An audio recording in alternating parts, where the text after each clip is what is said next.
Baiknya sebelumnya kalau ingin mengetahui rekaman perkuliahan yang minggu sebelumnya itu bisa dilihat di e-learning. Jadi kalau masuk ke link untuk Gmeet-nya di situ ada beberapa rekaman yang sudah bisa dilihat ya. Cuman saya juga nggak tahu kenapa hanya untuk DDP ini hanya ada 2 dari 3 pertemuan sebelumnya ya. Sekarang udah ya walau alam kenapa ya. Jadi ya sudah seadanya seperti itu ya. Sudah ya, nanti kalau misalnya rekamannya mungkin ada masalah ya pada saat pemrosesan di Google atau gimana sehingga nggak bisa ke upload ya. Kalau misalnya nanti tiba-tiba ada, insya Allah saya akan coba cek ya, bisa masuk ke section untuk yang link Gmeet ini di e-learning atau tidak ya. Kalau misalnya tidak ya mungkin nanti saya akan share via email ya. Kalau ada ya rekaman dari yang sekarang tertera kan itu hanya ada yang ya mungkin boleh sambil dicek ya di e-learningnya. Oh, di e-learning-nya itu hanya ada yang 1 Oktober sama 17 September. Jadi ada beberapa pertemuan yang hilang di situ. Itu saya tidak tahu kenapa gitu ya. Tidak tahu kenapa. Ya, tapi ya seperti itu ya, nanti kalau misalnya ada dan kalau misalnya nggak bisa di apa ya otomatis masuk ke e-learning-nya mungkin akan saya share via email seperti itu.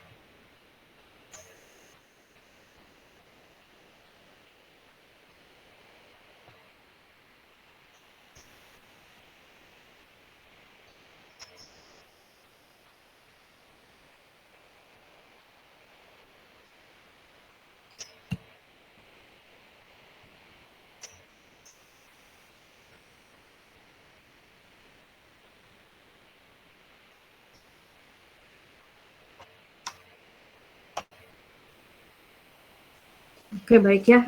Di minggu lalu sudah disampaikan mengenai bagaimana kita harus memahami persoalan yang dihadapi untuk dibantu dibuatkan programnya. Kemudian dari situ kita susun hal-hal apa saja yang diketahui, kemudian kondisi awalnya seperti apa ya, kemudian berdasarkan kondisi awal dan juga target atau tujuan dari program dijalankan itu untuk apa, lalu kita susun langkah kerjanya atau instruksi ya atau aksi ya atau disebut dengan algoritmanya seperti apa ya. Kemudian dari urutan aksi yang sudah disusun gitu ya. Kalau kita lihat secara keseluruhan proses itu ada yang seperti ini ya. Jadi ada beberapa proses yang dilakukan itu secara berurutan atau sekuensial gitu ya.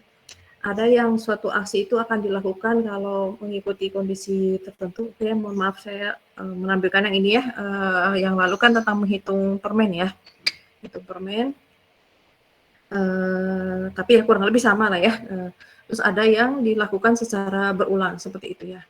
Dan kalau coba digambarkan seperti ini ada urutan aksi seperti ini ya, hanya di sini kasusnya untuk yang memasak kentang, bahwa kita akan melihat bahwa dari susunan aksi tersebut ada konteks secara prosesnya yang sifatnya melakukan pengisian ya, memasukkan sesuatu ke suatu wadah gitu ya, atau yang kita sebut kemarin sebagai penampung ya atau variabel. Kemudian ada proses yang sifatnya itu diulang ya, seperti ini. Jadi ada proses pengisian di sini, mengisi sesuatu ke sesuatu gitu ya. Di mana sesuatu yang menampung hasil pengisian itu berikutnya akan diproses gitu ya. Kemudian ada yang dilakukan secara berulang, di sini jadi ada lingkup pengulangan. Kemudian ada yang dilakukan karena kondisi tertentu, sepertinya di lingkaran di bawah. Gitu ya. Dan ada yang kalau secara khusus itu sekuensial ya, berurutan di satu dan yang lainnya. Nah, ini secara naratif harus bisa kita tunjukkan ya, supaya si pelaksana itu tidak bingung nanti ya. Oleh karena itu dari sisi penulisan bahasanya gitu ya, atau kalimatnya itu harus sangat jelas, supaya tidak menimbulkan lagi pertanyaan gitu ya. Ingat bahwa konteksnya kalau pelaksana mah tinggal melaksanakan aja ya, tinggal melaksanakan perintah yang diberikan gitu ya. Jangan sampai membiarkan dia berpikir ini maksudnya gini bukan ya, ini maksudnya gitu bukan ya. Sehingga kalau seperti itu kan kalau secara apa ya, alaminya manusia gitu ya, kalau ada sesuatu yang nggak jelas akhirnya dia coba ngambil keputusan sendiri kan gitu ya. Karena tipikal orang itu beda-beda, ada yang coba konfirmasi terlebih dahulu ini maksudnya ini atau bukan, ada yang sifatnya tuh ya udah ini mungkin gini maksudnya terus dia jalankan. Dampaknya apa? Bisa jadi proses yang dilakukan tentunya jadi salah, tentunya kalau prosesnya salah, tujuan akhir tidak akan bisa dicapai gitu ya. Itu yang harus diperhatikan ya. Oleh karena itu kita harus menghindari sedemikian rupa walaupun di sana saat ini bisa kita lakukan latihan itu menyusun programnya untuk pelaksananya manusia ya. Jadi kita di situ dilatih terlebih dahulu untuk menyatakan sesuatu itu secara eksplisit ya, secara jelas, tidak menimbulkan ambigu gitu ya. Itu kita lakukan. Ya mungkin diperhatikan sudah banyak dilatih ya soal ini gitu ya. Dan nggak boleh diremehkan ya urusan seperti ini. Kenapa? Karena berikutnya seperti yang sudah saya sampaikan, kita akan buat program tuh untuk komputer, di mana komputer tuh nggak akan berpikir kayak manusia gitu ya, nggak akan coba konfirmasi kayak manusia, enggak gitu ya. Dia benar-benar di perintahnya apa ya dia akan jalankan seperti itu ya, namanya juga robot gitu ya. Namanya juga mesin, seperti itu. Nah, kemudian untuk cara menyatakannya nanti secara algoritma, itu ada yang bentuknya seperti ini ya, itu disebutnya naratif atau pseudocode gitu ya. Kalau nanti untuk program komputer itu yang bentuk pseudocode ini kita akan pakai English structure, jadi bahasanya itu kita pakai bahasa Inggris ya untuk struktur programnya ya. Tapi kalau untuk kayak nama datanya itu boleh pakai bahasa Indonesia. Kenapa pakai struktur bahasa Inggris supaya nantinya kan ini akan diterjemahkan oleh mesin ya, bahasa pemrogramannya bisa apapun gitu ya, sehingga dengan menggunakan yang sifatnya udah bahasa internasional yang sekarang berlaku tuh bahasa Inggris ya, jadinya nanti kalau bisa dikonversi ke bahasa pemrograman apapun tidak akan salah seperti itu ya, tidak akan menimbulkan misinterpretasi seperti itu. Nah, kalau pakai bahasa lain kan ya jangankan bahasa lain ya, sekarang kita pakai bahasa yang kita pakai bahasa Indonesia aja ya, itu satu kata itu kan artinya bisa macam-macam tergantung kalimatnya kan gitu ya. Sedangkan kalau nanti mesin nggak bisa seperti itu ya, nggak bisa ini kata dapat aja atau bisa misalnya kata bisa kan bisa sendiri itu artinya bisa macam-macam ya, bisa ular, bisa dapat gitu ya, dan seterusnya gitu ya kan. Serta dia komputer tidak punya kesempatan berpikir, makanya kita gunakan struktur bahasa nanti untuk menyatakan algoritma itu yang sifatnya udah standar internasional ya, supaya tadi yang utamanya tidak menimbulkan misinterpretasi seperti itu. Oke, itu salah satu dengan naratif seperti ini atau pseudocode, atau nanti kalau udah kita buat algoritma untuk diproses oleh komputer kita pakai English structure. Kita juga bisa menggunakan model proses ya. Nanti kalian akan dikenalkan model prosesnya model seperti ini, jadi pakai flowchart, gitu ya. Flowchart seperti ini. Kalau di semester 3 nanti akan dikenalkan untuk pendekatan berorientasi objek, di mana nanti untuk model prosesnya itu menggunakan pemodelan lain ya, selain yang flowchart.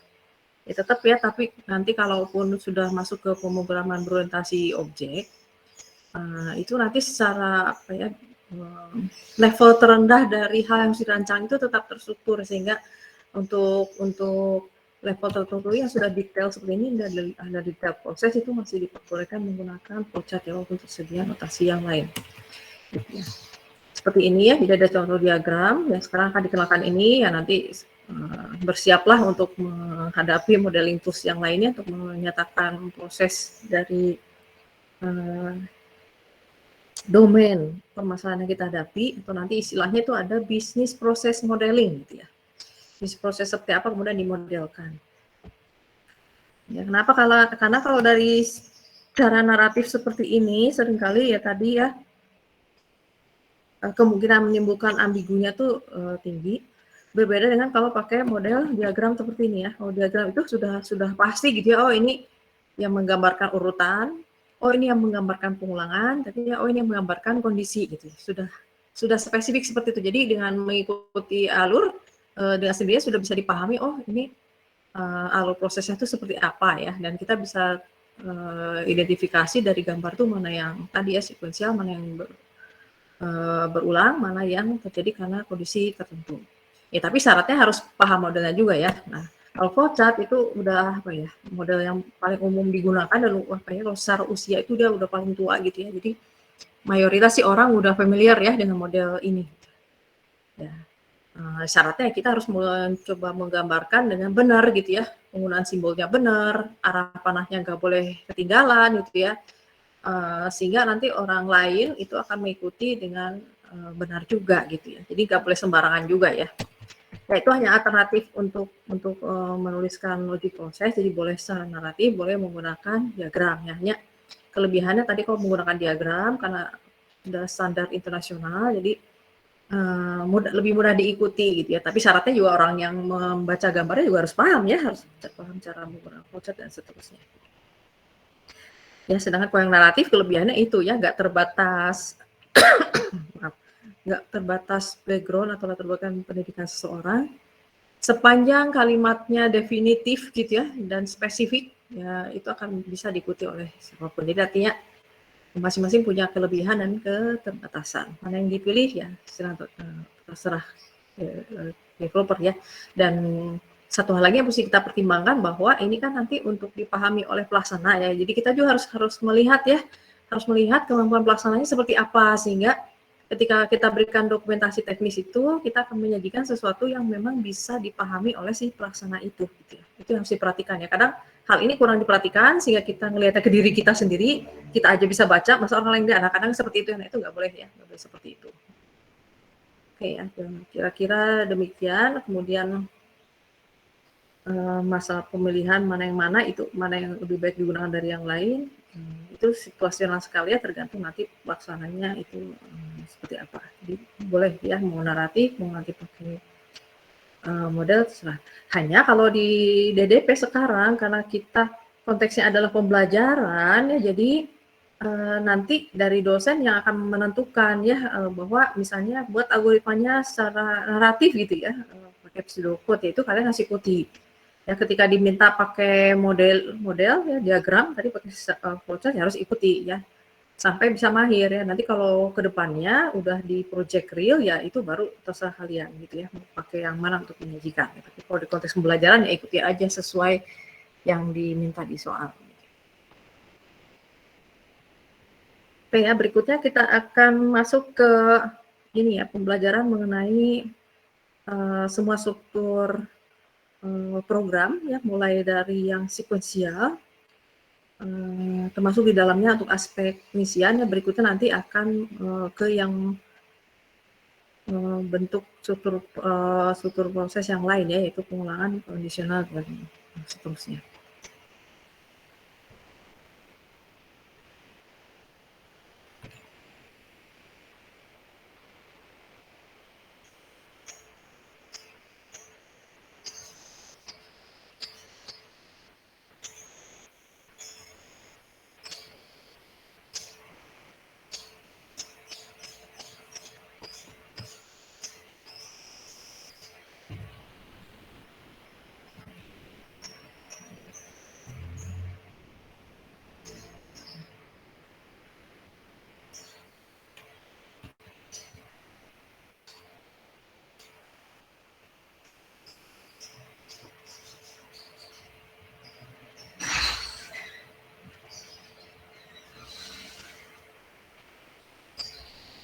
Nah, ini kemarin model contoh penyelesaian untuk yang menghitung jumlah permen ya, jumlah permen yang ada di dalam kantung. Nah, di sini juga kita bisa lihat ya ada urutan aksi yang sifatnya tuh urutan. Kemudian juga dari sekian urutan aksi itu ada yang dalam kondisi tertentu dan ada yang sifatnya pengulangan ya. Di sini ada ngulang langkah dari awal sampai akhir dengan batasan waktu tertentu ya. Di sini batasan waktunya adalah sampai kantung dalam permen itu habis atau sudah selesai dihitung, nggak ada sisa gitu. Kemudian dari struktur apa yang dibuat di sini kita juga bisa lihat karena tadi sih kardusnya yang kentang ya. Nah, di sini ada proses pengisian juga, yaitu menambahkan ya, dengan cara pengisiannya itu dengan menambahkan penampung catatan jumlah permen stroberi dengan 1 ya, yang tadinya 0, kemarinnya di initial state-nya ada 0 di sini. Nah, kemudian berdasarkan proses tertentu si 0 ini kemudian ditambahkan dengan 1 gitu ya. Nah, begitu seterusnya sampai semua permen selesai dihitung ya. Jadi kalau pertama ketemunya stroberi, maka nilai yang tertera atau dicatat dalam jumlah permen strawberry adalah 1 ya, karena 0 ditambah 1. Berikutnya ketika ngambil lagi permen dari kantong, kemudian kita baca labelnya ternyata strawberry lagi, maka jumlah permen stroberinya ditambah lagi dengan 1, yang tadinya 1 jadi 2 ya, begitu seterusnya ya. Dan berikutnya kalau ketemunya bukan strawberry maka dihitung ke yang lain gitu ya. Seperti itu. Jadi ada proses pengisian dengan nilai yang diisikan itu berupa hasil penjumlahan gitu ya. Gitu ya. Kemudian di sini juga ada pengisian juga ya dengan cara memberikan nilai langsung seperti ini ya. Dikasih nilai 0 gitu ya. Jadi bisa dari hasil penjumlahan, bisa juga dengan diisi dengan suatu nilai secara langsung gitu ya.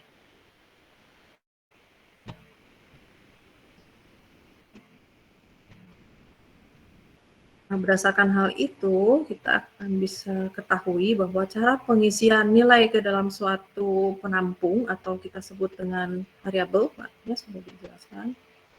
Namanya data itu sifatnya ada yang berubah-ubah nilainya sepanjang proses dilakukan, ada yang sifatnya tetap, gitu ya. Untuk yang nilai suatu data yang sifatnya berubah-ubah disebut dengan variabel, ya, dan kemudian untuk yang nilainya tetap sepanjang program dijalankan, maka disebut dengan konstanta. Ya, kemudian baik terhadap variabel maupun konstanta, kita bisa berikan nilai ya, baik itu nilai awal maupun nilai hasil proses. Ya tentunya kalau terhadap konstanta itu hanya diberikan sebagai nilai awal ya, sebagai nilai awal. Karena berikutnya dia tidak akan berubah. Sedangkan untuk variabel bisa jadi nanti sepanjang program berjalan itu ada pengisian terhadap nilai si variabel tersebut ya. Nah, dalam notasi algoritma dengan pseudocode, dengan naratif, untuk operasi assignment atau pengisian, ya, assignment, tambahkan di sini.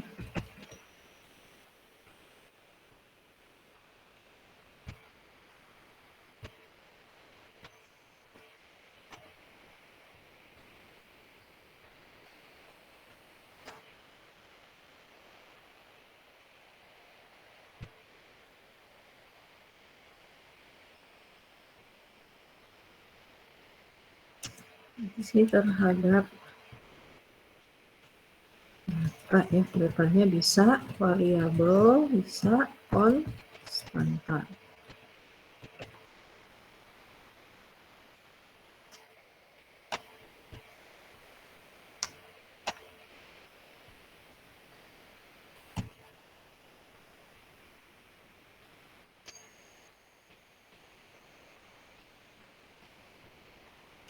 Oke, dari pengertiannya dulu ya, operasi assignment atau pengisian adalah operasi pembelian nilai ya terhadap suatu penampung data ya.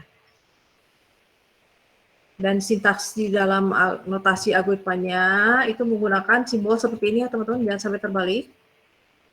Ada tanda panah mengarah ke kiri, gitu ya.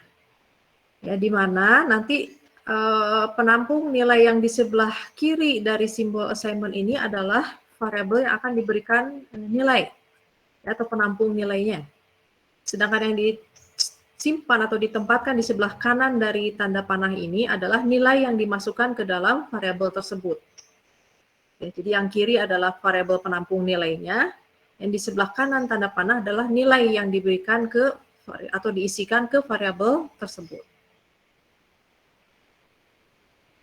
Ya, kemudian dalam sejarah kehidupannya, ini maksudnya sejarah kehidupan sepanjang si program dijalankan, gitu ya. Nilai suatu variabel bisa dianggap tidak mempunyai nilai awal atau nilai awalnya kita berikan keterangan tidak diketahui ya, minggu lalu sudah dijelaskan ya.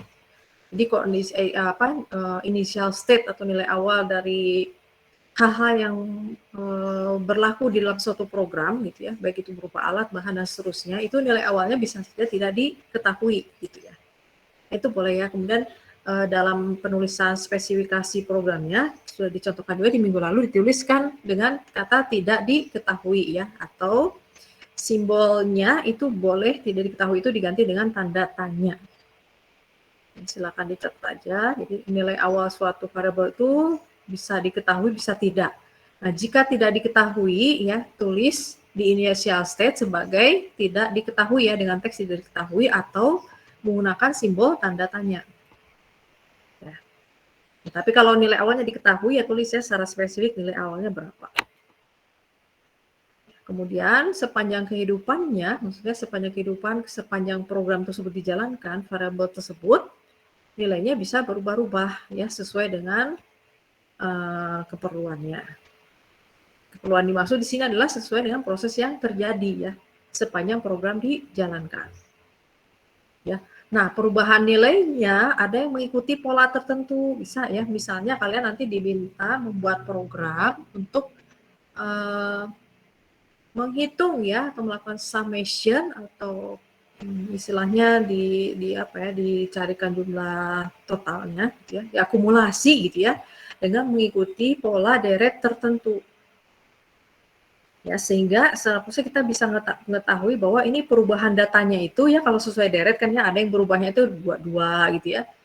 Ada 33 gitu ya, ada 2 plus tertentu gitu ya dan seterusnya ya. Kalian sudah belajar deret, mungkin kalau sebagian di antara kalian yang ujiannya kemarin pakai jalur yang mandiri gitu ya, itu ada soal ujian aptitude ya di antaranya itu adalah pengetahuan atau kemampuan kalian menyelesaikan deret ya. Untuk yang tidak mengikuti ujian aptitude, saran saya dari sekarang latihan kembali untuk menyelesaikan soal-soal terkait deret gitu ya.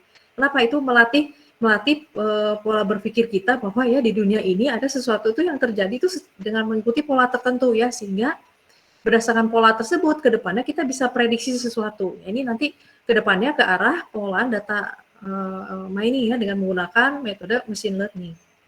Mungkin sudah mendengar ya istilah ada machine learning, ada AI dan seterusnya. Gimana kok bisa ya kita bisa apa ya membuat suatu program di mana dia bisa memprediksi suatu nilai berdasarkan kejadian yang sudah berlalu gitu ya. Ya, itu cara kita menentukan nanti logika berpikir si programnya seperti apa itu dengan mengikuti pola tadi gitu ya. Sehingga berlatihlah dari sekarang karena kedepannya hal seperti itu menjadi tren ya untuk mempermudah pekerjaan manusia. Jadi ada yang mengikuti pola tertentu, ada juga yang tidak ya. Artinya perubahan nilainya itu kondisional, artinya di dalamnya tuh di dalam proses itu nanti tergantung kondisi yang terjadi, maka nanti perubahan nilainya seperti apa gitu ya. Nah untuk yang seperti itu bisa juga tetap kita kenali polanya ya jika kondisi yang terjadi itu udah sifatnya statis gitu, artinya bisa diberikan kondisinya tuh kemungkinannya gitu ya, misalnya hanya 2 gitu ya, atau 3 gitu ya, dan udah tertentu gitu ya. Nah itu juga tetap bisa kita prediksi nanti polanya, atau bisa kita ketahui nanti polanya seperti apa sehingga bisa digunakan untuk melakukan prediksi suatu nilai yang akan terjadi di masa mendatang ya. Tapi kalau misalnya sifatnya itu dinamis, artinya kondisi yang terjadi itu wah situasional sekali. Nah kalau seperti itu mungkin tidak bisa, jadi mungkin harus dicarikan cara lain supaya nanti program yang kita buat itu bisa mengatasi berbagai kemungkinan ya, walaupun tentunya namanya sesuatu yang sifatnya dinamis, nggak bisa diprediksi, tentunya akan ada aja yang miss-nya ya, itu tidak masalah. Tapi setidaknya ya dari hal yang bisa diperkirakan bisa terjadi itu sudah ada handling-nya seperti itu. Nah itu silahkan sebagai beberapa aspek yang perlu kalian pelajari ya di luar ini ya. Tadi ya awali dengan menaklukkan contoh-contoh soal terkait deret sepertinya supaya ya tadi ya melatih topik kalian, ada yang berpola loh gitu ya, dan kemudian dan sendiri nanti kalau misalnya dihadapkan dengan situasi tertentu ya karena kalian sudah terbiasa ya mengerjakan soal-soal yang terkait deret itu, jadi nanti pola apa ya program itu udah bisa terpikirkan, jadi nggak ya apa ya bingungnya tuh nggak lama ya untuk bisa menentukan. Nah, kemudian berdasarkan beberapa contoh kasus yang sudah dipelajari tadi ya untuk pengisian sebagaimana yang disampaikan tadi itu bisa dengan diberikan nilai yang langsung seperti ini. Bisa juga dengan diisi menggunakan suatu nilai konstanta. Itu pemberian nilai secara langsung ya. Contohnya tadi bisa jumlah permen stroberi diisi dengan nilai 0, yaitu pemberian nilai secara langsung ya, jadi spesifik nilainya berapa. Nah, kemudian juga berdasarkan contoh yang kemarin sudah dipelajari ya, untuk pengisian itu misalnya untuk mengisi nilai jumlah permen stroberi dengan menambahkan 1, itu artinya diisi dengan suatu operasi matematik gitu ya. Nah, yang seperti itu tuh masuknya ke assignment yang tidak langsung. Di sini ada pemberian nilai dengan menggunakan kombinasi dari konstanta, juga bisa kita ambil dari nilai variabel lain, dan juga bisa dari suatu operasi matematika.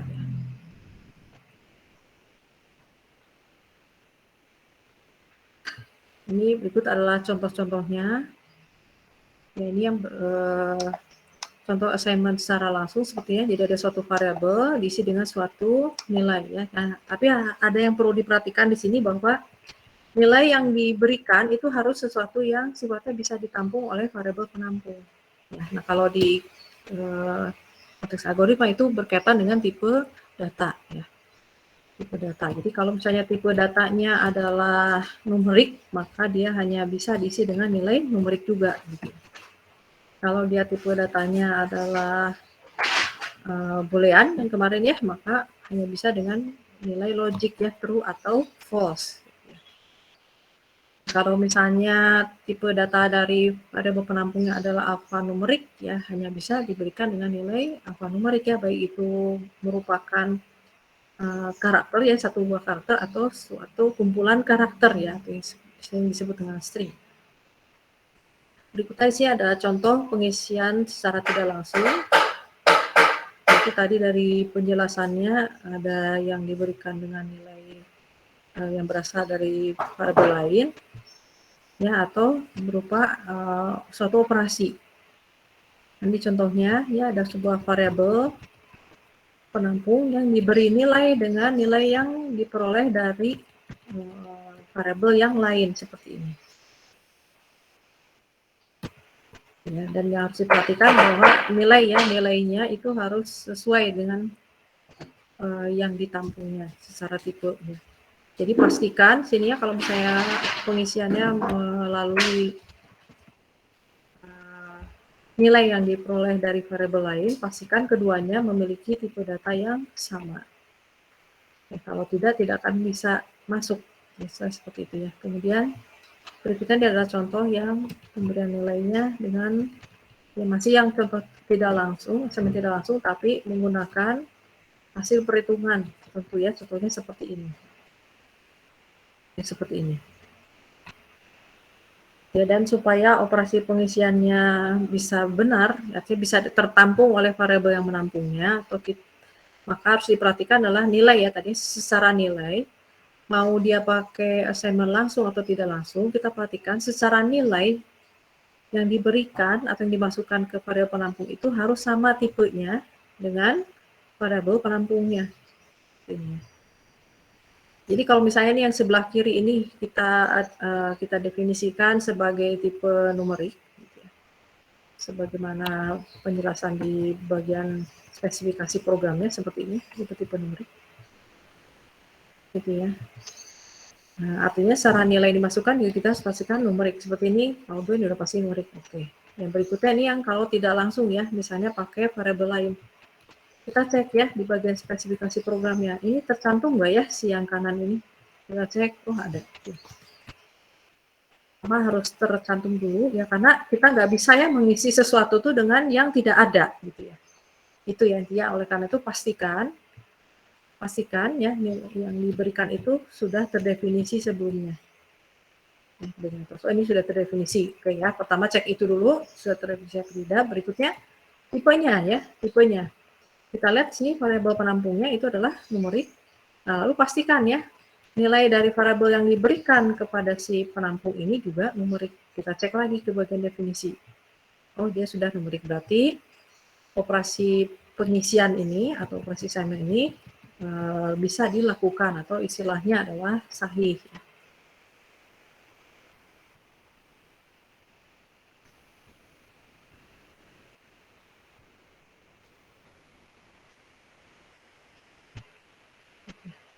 Nah, berikutnya untuk yang tidak langsung, kita cek tadi ya, punya konsepnya itu antara variabel penampung yang di sebelah kiri tanda assignment ini dengan nilai yang ditampung harus sejenis ya, harus setipe. Kita cek ya, tadi sudah diketahui yang di bagian kiri ini adalah numerik. Kita cek yang di kanan, ini akan menghasilkan nilai numerik juga atau tidak ya, karena ini berkaitan dengan operasi matematik. Di sini ada suatu variabel yang ditambahkan dengan suatu nilai numerik. Artinya operasi pertambahan ini itu akan bisa dilakukan kalau ya si satu ini ditambahkan dengan nilai numerik juga. Gitu. Kita cek, pertama cek bahwa variabel yang digunakan ini sudah terdefinisi ya di bagian spek program. Kita cek, ini terdefinisi nggak di atas? Oh, terdefinisi. Dua, dia akan dikenai operasi tambah.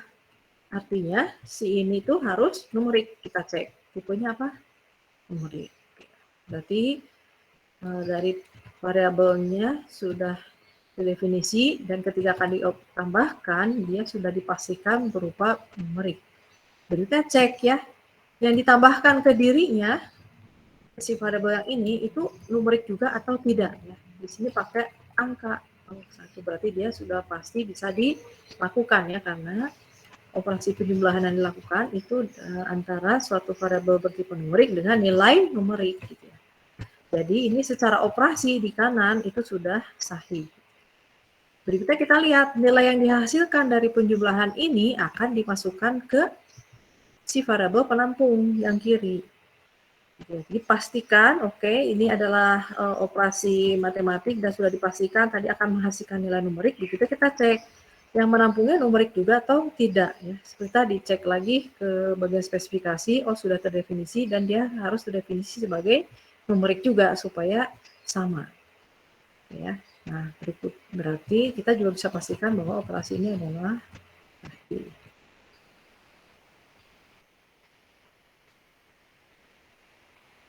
kira-kira demikian ya, jadi harus ada banyak yang harus diperhatikan untuk memastikan ya bahwa operasi assignment-nya itu bisa dilakukan ya, baik secara langsung, pengisian secara langsung maupun secara tidak langsung. Ya, dengan demikian nanti akan melahirkan ini ya,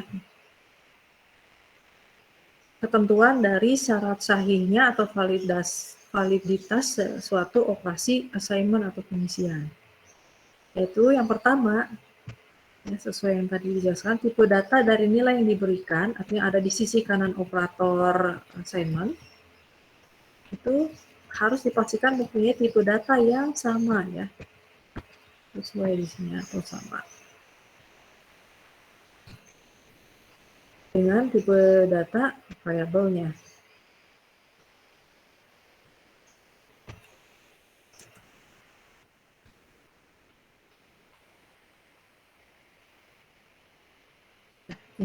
Itu untuk operasi assignment secara langsung. Nah, untuk yang tidak langsung, pastikan di sini operasi yang dilakukan di sebelah tanda atau operator assignment ini itu memenuhi syarat tipe operator, dia pastikan itu, dan juga nilai ya, nilai yang dihasilkan itu harus sesuai dengan tipe data variabel penampungnya.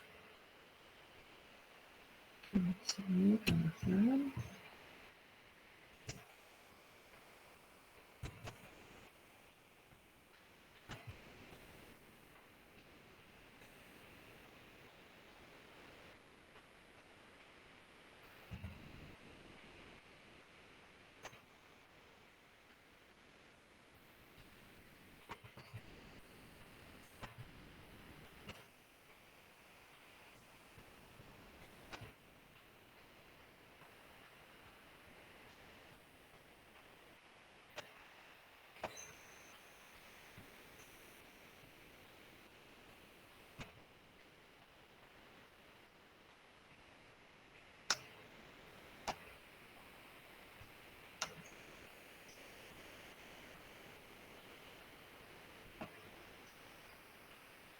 Baik ya, seperti itu. Kemudian Yang poin syarat yang ketiga ini akan diberlakukan nanti untuk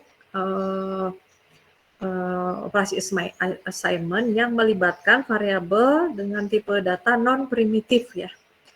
Untuk yang non-primitif yaitu satu variabel yang bisa berisi nilai lebih dari satu jenis, itu yang saya jelaskan di awal pertemuan ya.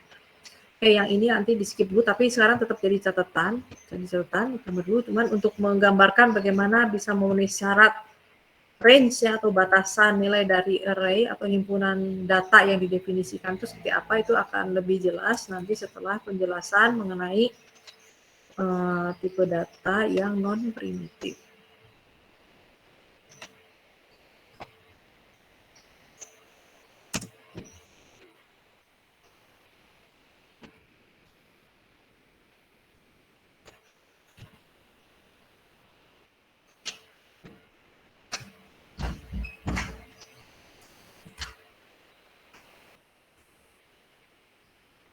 Gitu ya.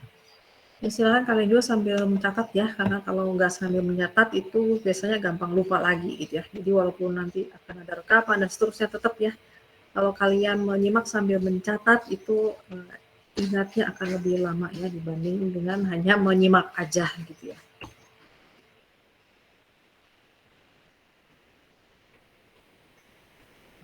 Baik, sampai di sini dulu barangkali ada yang mau ditanyakan.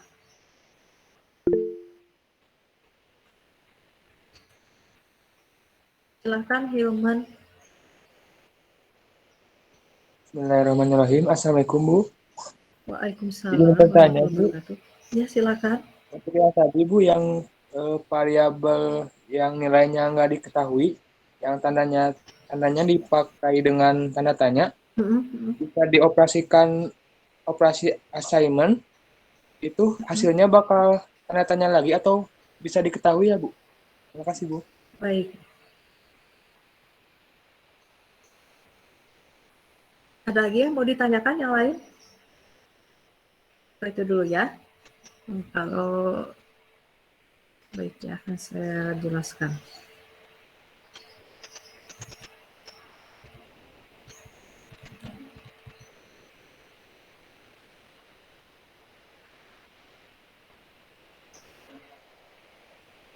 Baik ya, untuk yang tidak diketahui.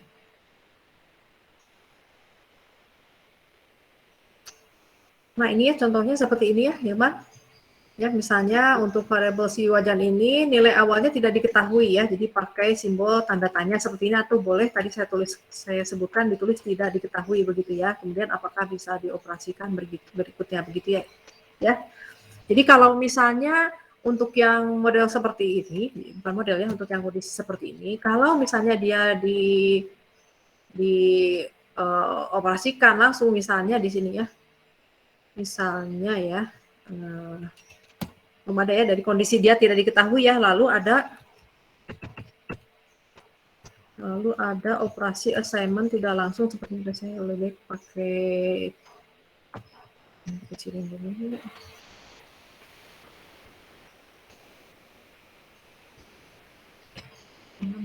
Sebentar ya.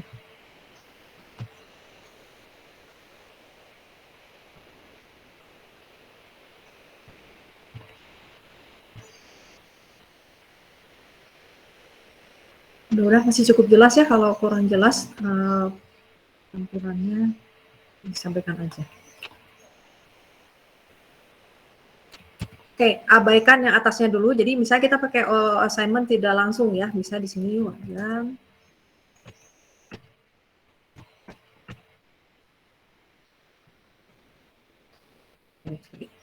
Bentar ya. Benar.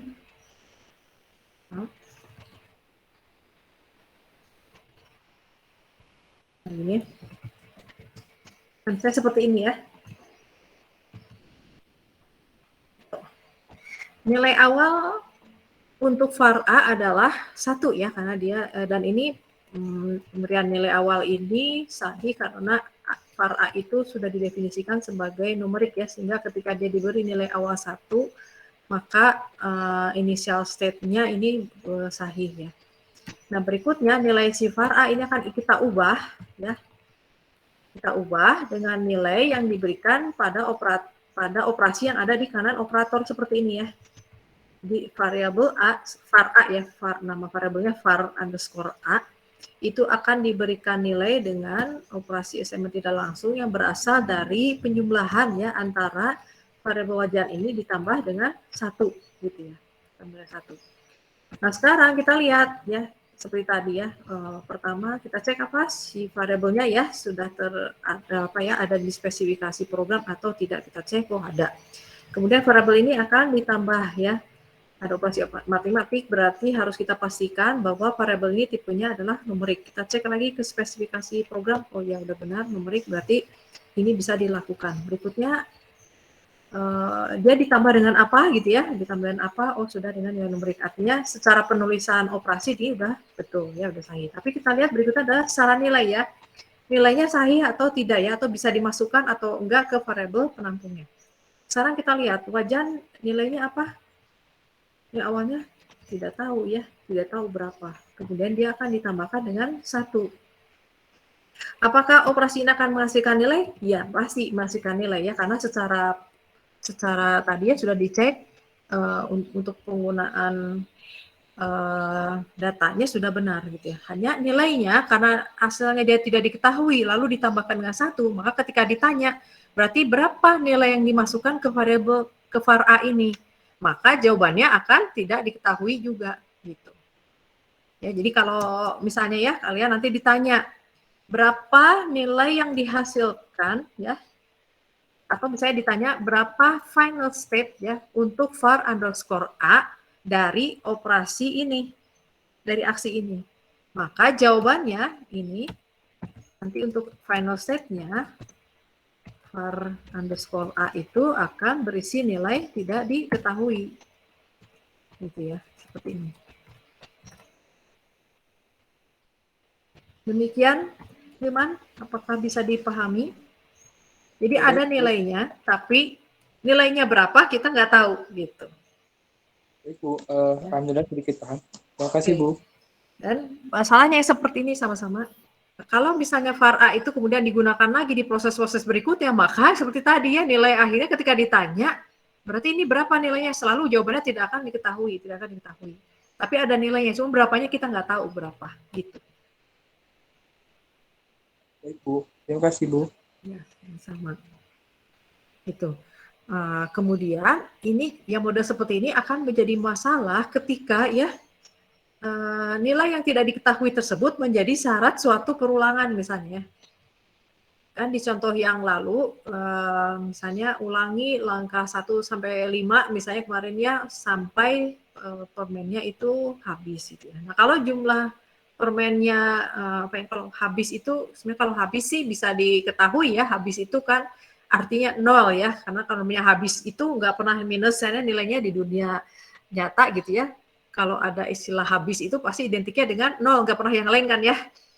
0 atau kosong ya, tergantung konteksnya dia digunakan di mana. Kalau habis bisa. Tapi kalau misalnya ya seperti ini ya, lakukan langkah 1 sampai 5 misalnya sebanyak n kali gitu ya, sebanyak n kali gitu ya.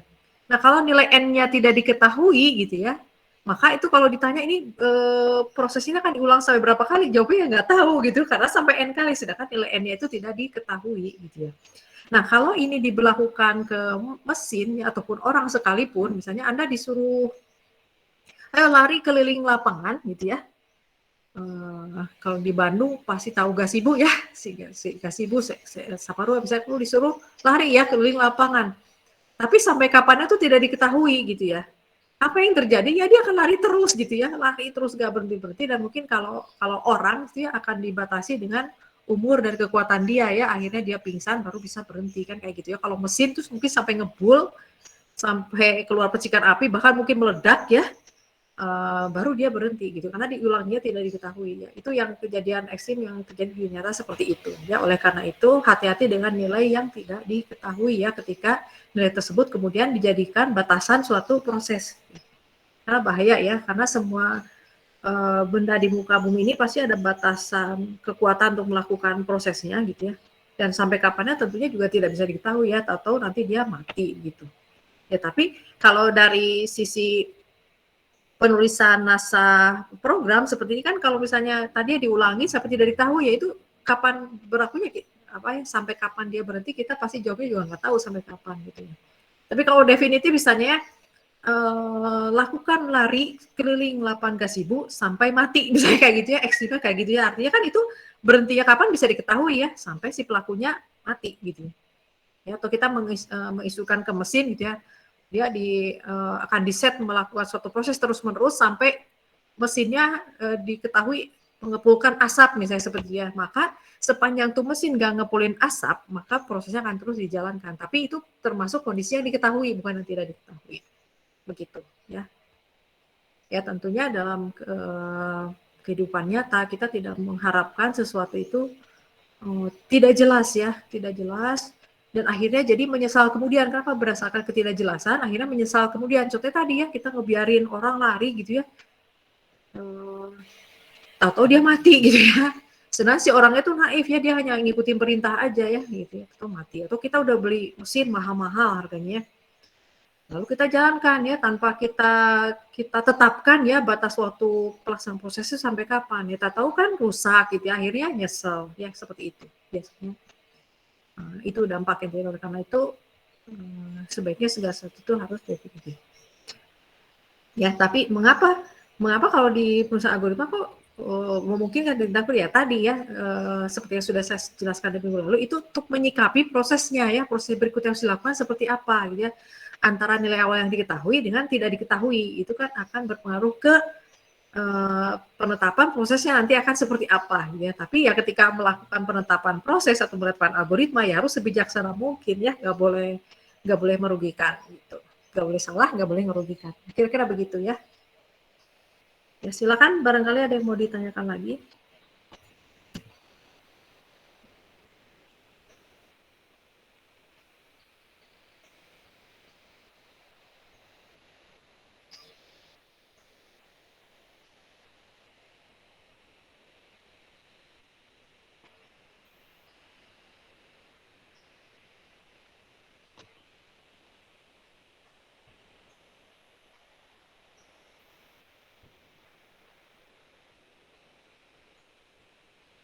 Baik, kalau tidak ada, kita coba latihan dulu. Di praktikum belum ya? Belum sampai latihan operasi assignment atau udah nih? Saya kebetulan nanya yang karena tadi agak panik, laptopnya nggak bisa dijalankan. Di praktikum sudah ada latihan untuk menentukan ini nggak sahih tidaknya suatu operasi assignment? Belum ya? Masih latihan menuliskan program ya, yang pelaksananya manusia ya? Ya, kurang lebih. Ya, masih seperti itu ya. Oke. Kalau sudah paham, kita akan coba latihan dulu ya. Sebentar. Kita siapkan dulu.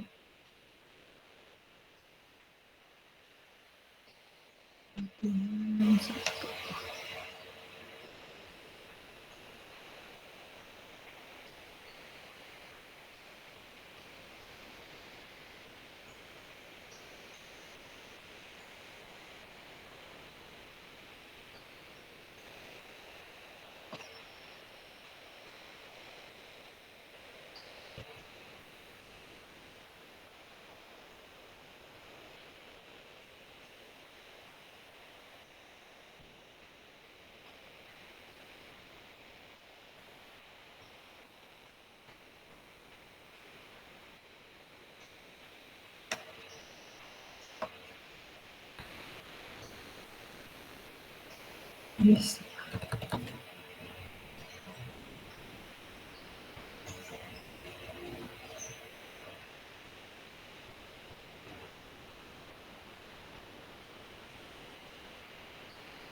Baik, apakah sudah terlihat soalnya? Sudah, Bu. Baik ya, coba silakan dikerjakan ya. Jadi di sini sudah ada spesifikasi programnya ya, tapi karena ini kita akan latihan menentukan sahih tidaknya suatu operasi assignment, maka speknya cukup seperti ini. Ya, atau ini tuh sering disebut dengan kamus data, teman-teman ya. Di bagian ini tuh disebut dengan kamus data.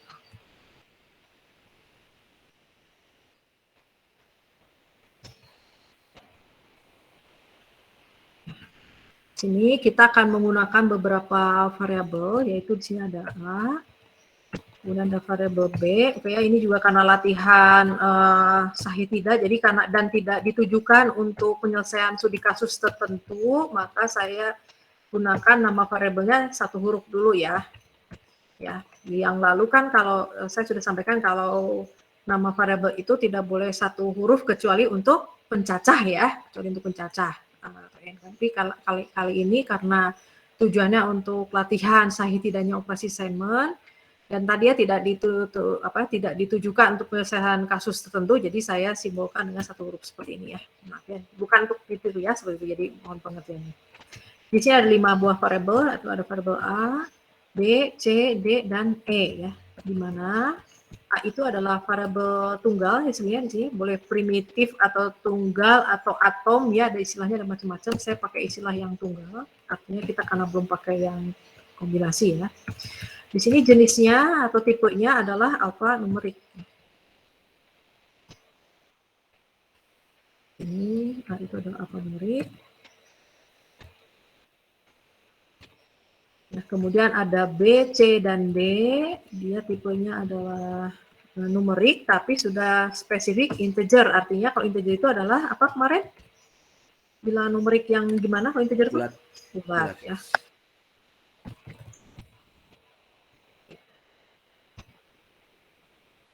Ya, kemudian sini ada E, dia jenisnya boolean ya, logic. Ya, kemudian berdasarkan kamus data tersebut, tentukan sahih tidaknya operasi assignment berikut ini. Dia ada 10 soal. Ya, silakan kalian tentukan ini sahih atau tidak ya, caranya seperti yang tadi dijelaskan. Lalu kalau misalnya tidak sahih, kalian harus tuliskan ya. Tidak sahihnya karena apa? Jadi penyebab tidak sahihnya karena apa ya? Untuk yang menurut kalian tidak sahih. Jelas? Kalau misalnya yang sahih, tinggal ditulis sahih aja, Bu. Kalau karena ini untuk pembelajaran boleh ditambahkan ya. Silakan nggak mungkin. Jadi jelaskan mengapa ya, mengapa sahih, mengapa tidaknya seperti itu ya. Kalau ke depannya mungkin yang tidak sahih aja. Kalau sekarang baik ditulis ya. Karena baru latihan awal. Baik ya, kalau sudah paham, silakan dikerjakan masing-masing. Ya, sambil mengerjakan juga saya sambil sampaikan bahwa di sini ada pengisian dengan tanda petik seperti ini ya. Nah, untuk yang pengisian dengan tanda petik, nilai yang menggunakan tanda petik ini menunjukkan nilai yang alfanumerik. Tanda petiknya kalau kalian nulis ya boleh tanda petik tunggal, boleh ganda, tapi pilih salah satu ya. Pilih salah satu ya. Jadi nggak boleh misalnya tanda petiknya yang sebelah tuh satu ya, yang sebelah kanannya 2 gitu ya. Nah nggak boleh ya. Jadi kalau mau pakai yang tanda petik tunggal, jangan tanda petik tunggal saja. Kalau tanda petik ganda ya gunakan tanda petik ganda di kiri dan di kanan.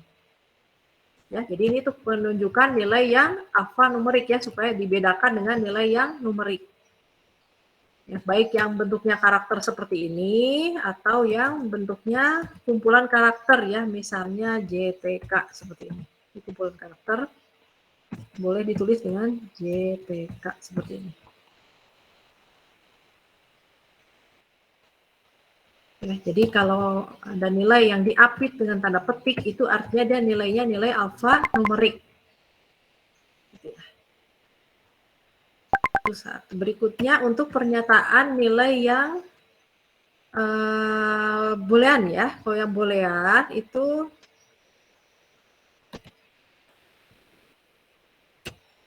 saya tulis di atas.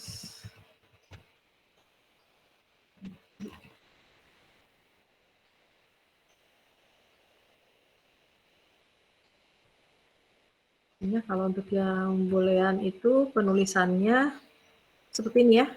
Titik, kemudian T besar, titik. Atau boleh juga seperti ini ya teman-teman. Gitu ya. Atau kalau false berarti pakai titik F begitu ya. Atau titik false. Ini konvensi penulisan nilai boolean.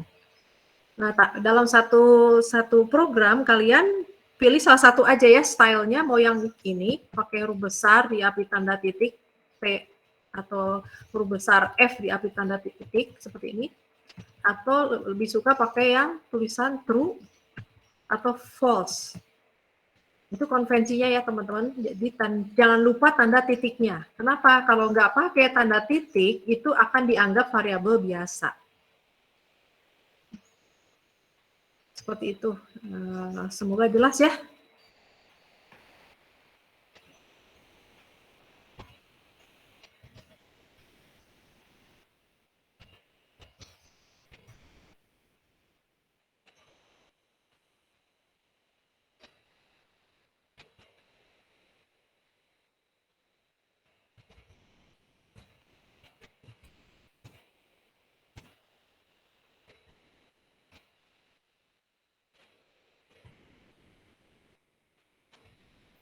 Jika kalau sudah jelas, silakan coba dijawab ya pertanyaannya.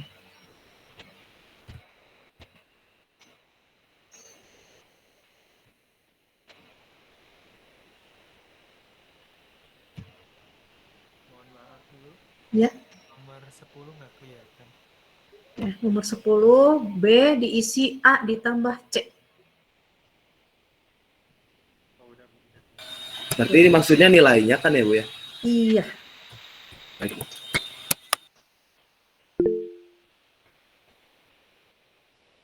Mohon izin bertanya Bu. Silakan. Untuk pengerjaannya di mana ya Bu? Ya di tas masing-masing aja. Ya di tas masing-masing, kalian tulis tangan ya, tulis tangan, nanti di capture, masukin ke dokumen, atau misalnya mau pakai file dokumen langsung juga silakan. Ya, boleh tulisan tangan, nanti di capture, masukin ke dokumen, boleh langsung diketikkan ya, silakan. Baik, terima kasih banyak. Sama-sama.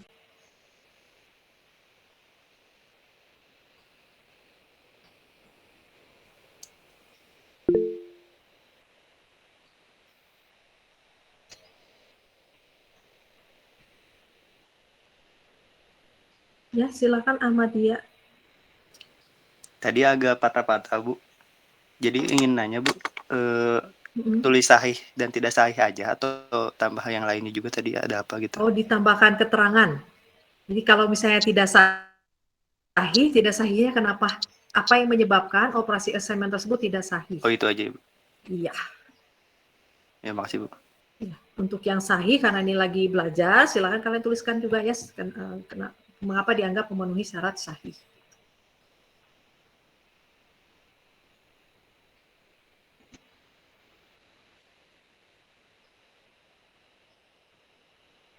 Baik ya, saya berikan waktu 15 menit ya.